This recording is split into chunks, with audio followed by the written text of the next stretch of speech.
Juliver update. Yan, sumayaw muna sila Rayber at Rodion. Yan, bago lumipad si Rayber papuntang US para sa Sparkle World Tour kasama si Julie. Yan, nauna si Julie napunta ng US bago si Rayber. Yan, oh. Pinakita pa nga ni Rayber sa airplane. Sakay na siya. Aba safe flight kay Rayber. Yan, si Julie dumating na dyan sa California, USA. Yan, after 6 years, ayun, nakita raw sila yung nasa picture. Ayan, takbo nga si Julie, oh. Ayan, oh. Ayan, after 6 years, ayan, nagpa-picture pa nga yung mga kids kay Julie. Ayan. Ayan, kasama ni Julie ang Team Sparkle World Tour.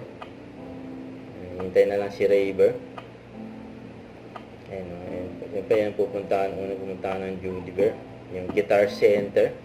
Namilig sila sa instrument. Yun, oh. Puntahan niya ng Julie Bear. Naglibot-libot muna ang Team Sparkle World Tour bago sila siyempre mag-show dyan sa US.